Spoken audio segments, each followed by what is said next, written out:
What's up YouTube? Welcome back to my channel. For those of you that don't know me, hi, my name is Miguel and I'm actually showing my journey on building a $100,000 passive income portfolio here on YouTube as well as on TikTok, while also answering some of y'all's questions along the way. Now, if you are a long-time viewer of my channel, you know that I currently have my portfolio in Robinhood, and I have been talking about moving my portfolio elsewhere for some time now, and that's what today's video is about. I want to be discussing all the pros and cons to moving my portfolio from Robinhood to another brokerage. Of course, ever since I started my dividend investment journey, there are now a bunch of other brokerages now available that do not cost commission fees and that are completely free, just like Robinhood. So it's time that I start exploring my other options. But before we do that, don't forget to subscribe to the channel if you have not already. Leave a like on the video because it helps out the growth of my channel so much. And let's roll the intro.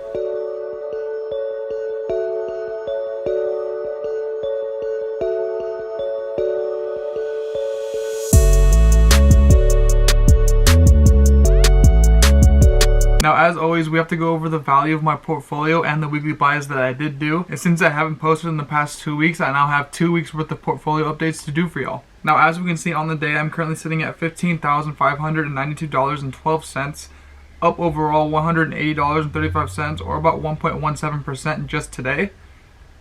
On the week, I am up $391.71, or about 2.58%. On the month, I am up $631.22, or about 4.22%. On 3 months, I am up $277.61, or about 1.81%. And then up on the year overall, $1,870.61, or about 13.63%.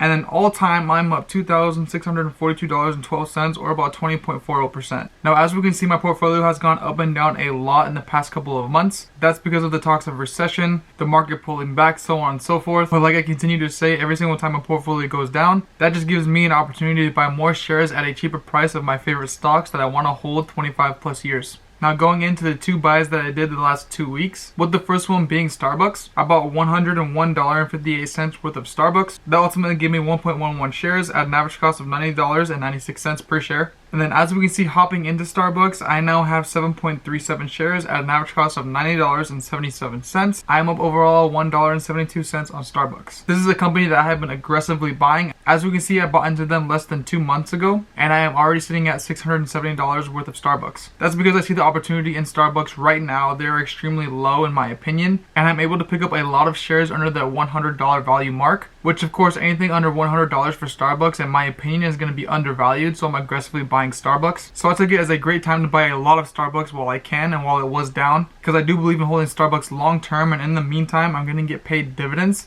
And as we can see now, I'm just now breaking even with Starbucks. The next purchase that I made in my portfolio was buying Apple. I bought $100 worth of Apple, and that gave me 0.59 shares at an average cost of $168.97 per share. As we can see, hopping into Apple, I am now sitting at 6.62 shares at an average cost of $128.27, up overall $333.29, or about 39%. As we can see with Apple stock, I am over $1,000. It was just barely over $1,000, so I did want to put another $100 into it. And as we can see, over the past 3 months, they were on a little bit of a dip, so I thought it was the perfect opportunity to buy more shares before they start going back up and I don't affect my average cost too much. But I absolutely love Apple. This is the stock that I'm going to hold long term, 25 plus years, and I'm just going to continue to get a great return from them and get paid great dividends from them. Now, onto the reason that I want to make today's video is because I want to transfer my account from Robinhood to a more serious brokerage. So I have been looking into this over the past year, and my top choices were M1 Finance and TD Ameritrade. But as time has gone on, there have been a lot more brokerages that I have been thinking about possibly transferring to when it comes to transferring my portfolio from Robinhood to anywhere else. And so far, the front runners are still TD Ameritrade, M1 Finance, and so far I have narrowed it down to the top 4 brokerages in my opinion that I would consider transferring to besides Robinhood. And that's going to be TD Ameritrade, M1 Finance, Webull, and Public. Now, they all have their pros and cons, but the clear front runner in my mind right now is going to be M1 Finance. The only downside that I see to M1 Finance is that it is truly a long-term investing brokerage. Unless you get the Plus membership, which I do not plan on getting, you can only do 1 trade per day during those trading hours. Unlike Webull and Robinhood, which you can do up to 3 different trades during that day, M1 Finance does limit your trading ability to 1 share per day. Which, if this is going to be my long-term dividend investment portfolio, I don't plan on selling out of the position anytime soon, so that's not really a big concern of mine. Just based off research, it looks like M1 Finance is going to be my best option, especially from what I'm looking to get out of a portfolio. All I really want to do is safely invest once a week, collect those dividends, and reinvest those dividends back into a company, and eventually build this portfolio up to live off of for passive income. So I think when it comes to transferring my portfolio, I'm pretty set on doing M1 Finance. but I am a couple of months away from transferring my portfolio over officially. So if you have any suggestions, or if you like any of the top 4 that I just listed, leave it in the comments down below. Tell me your experience with these brokerages. Now I should also say that Robinhood is not a bad brokerage by any means. I know a lot of people that still hold their money in Robinhood, and I personally have had no trouble with investing using Robinhood. Now my only concern with Robinhood is that they're going to grow less trustworthy over the years to come. With me personally, because I'm a long-term dividend investor, they haven't affected my account at all, when of course they haven't affected other people's accounts, and it hasn't been in a good way. So although I'm going to transfer my main portfolio out of Robinhood, I don't think I'm going to close my account with Robinhood. I'm probably going to leave it open for options trading, which I plan on doing a lot more of in the future, just to have another source of income on top of all of my other incomes. And mainly because I don't have a problem with Robinhood at all, I just want to put it into a much more trustworthy brokerage like M1 Finance. Now the 2 on the bottom of my list are going to be TD Ameritrade and Webull, but if you're going to use something, you should really like the interface. M1 Finance to me personally is a little bit more cleaner. They create pies for you. You can create your own pie. I know that's probably something silly to get hung up on, but I just like the way that it looks a lot more than TD Ameritrade and Webull. So obviously that puts Public as my number 2 spot right now. I opened an account with Public right now, put $100 in. I'm going to do some trading here or there with my Public account, and I'm going to see how it goes over the next couple of months.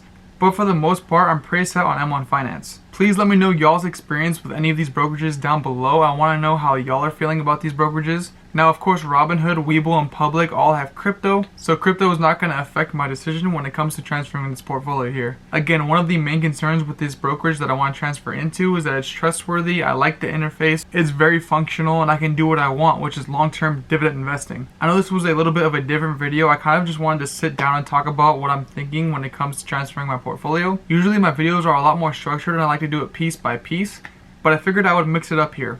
As you can see, I haven't posted a video in about 2 weeks now. That's just because I started a brand new job. I was moving, as you can see from my new setup over the past couple of videos, and I've really just been getting settled into my life here. If you don't know, I just graduated with a master's in December, and I have been super hard on myself because I haven't been creating as much content as I was while I was also having a full-time job and as well as getting my master's degree. But I do feel like I'm in a really good space right now to start making different kinds of videos for y'all. I don't know, I kind of like this format of me sitting down and just talking about how I'm feeling, especially when it comes to specific stocks, my portfolio, dividend investing, whatever may be going on. But in the meantime, don't forget to comment down below about which brokerage is your favorite, which one has the best interface, which one has the best experience, customer service, so on and so forth. Just let me know in the comments. And then don't forget to subscribe to the channel if you have not already. And then lastly, leave a like on this video so I know I can make more of these kinds of videos for y'all. That's all that I have for y'all this week. I will catch y'all next week. Peace.